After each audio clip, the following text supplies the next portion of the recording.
In a horrific act of violence that has left a city grieving and stunned, a drive-by shooting on the south side of Chicago late Saturday night claimed the lives of at least 4 people and left 14 others wounded. The attack, which took place around 10:15 p.m. in the Washington Park neighborhood, is now being described as one of the deadliest single incidents of gun violence in the city this year. According to the Chicago Police Department, gunmen opened fire from a moving vehicle on a group of people who had gathered outside a local community center near the intersection of 51st Street and King Drive. Witnesses reported hearing a rapid burst of gunfire lasting nearly 30 seconds, causing chaos and panic as people screamed and ran for cover. A community torn apart. The scene that unfolded was nothing short of devastating. Streets were littered with shell casings, police sirens echoed through the air, and anguished cries filled the night as emergency responders rushed to assist victims. Among the deceased were 2 men in their 20s, a woman believed to be in her late 30s, and a teenage boy, aged just 16, whose identity has not yet been released. Family members of the victims gathered at nearby hospitals, some praying, others weeping as they waited for news. A mother of one of the wounded, 17-year-old Hiram Jenkins, said her son had just graduated from high school and was planning to begin college in the fall. He was just standing there talking to his friends. He didn't deserve this. None of them did, she said through tears. Police investigation underway. Chicago Police Superintendent David Brown held a press conference early Sunday morning, calling the attack a cold-blooded act of cowardice, and vowed that the perpetrators would be brought to justice. This city will not be intimidated by violence.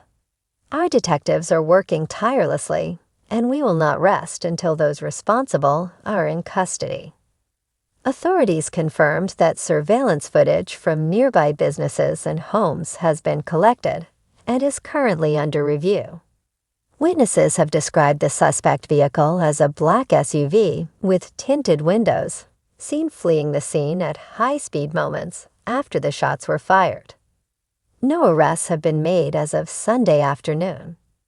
Superintendent Brown also stated that the motive behind the shooting is still unclear, though investigators are exploring several angles, including the possibility of gang-related activity or retaliation. This was a calculated ambush on innocent people.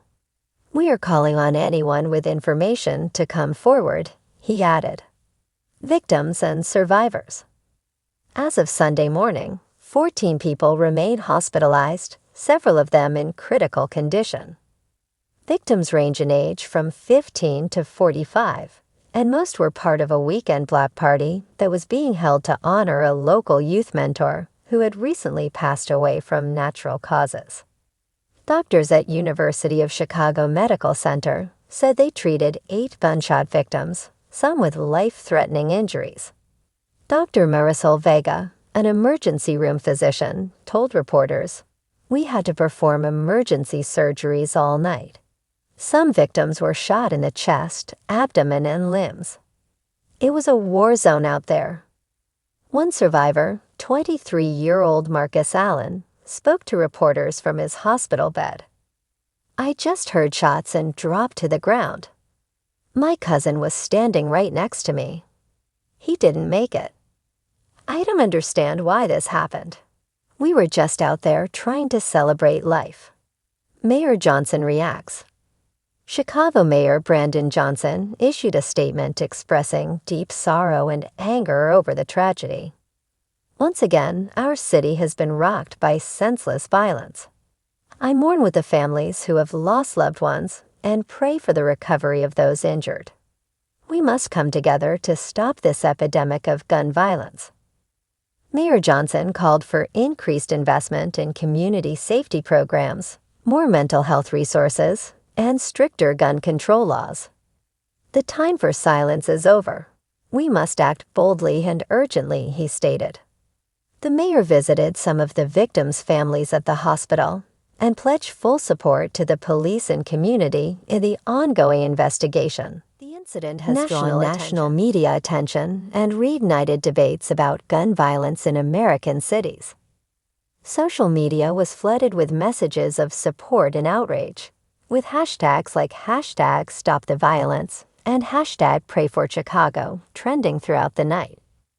President Joe Biden was briefed on this shooting Sunday morning and released a statement condemning the violence. "We are heartbroken by the tragedy in Chicago. Jill and I are praying for the victims and their families. We stand with the people of Chicago as they seek justice and healing." Lawmakers in Illinois have renewed calls for federal action on gun legislation, urging Congress to take immediate steps to curb access to high-powered firearms and support urban violence prevention programs. Gun violence crisis. This latest shooting marks another grim milestone in Chicago's long-standing struggle with gun violence. According to data from the Chicago Police Department, more than 1,200 people have been shot in the city since the beginning of 2025. Community leaders have repeatedly called for more effective strategies to combat gang activity, improve education and job access, and rebuild trust between residents and law enforcement. Father Michael O'Connor, a well-known anti-violence advocate in the Washington Park area, said, "We keep burying our children. We keep lighting candles, but nothing changes. We need a real plan. We need hope." Community response. In response to the tragedy, local residents and clergy members gathered Sunday evening for a vigil near the scene of the shooting. Hundreds of people held candles, prayed together, and shared memories of those lost. "We are not just statistics. These are our sons and daughters," said community organizer LaToya Miller. "We must demand better. We must protect our children."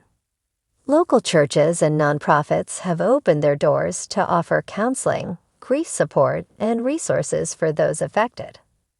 A GoFundMe campaign launched Sunday morning has already raised over $50,000 for the victims' families, with more donations pouring in by the hour. Moving forward. As the investigation continues, the city remains on edge, with residents demanding answers and swift justice. Community leaders are urging unity and peace, calling for increased neighborhood patrols and safe spaces for youth. But for many, healing will take time.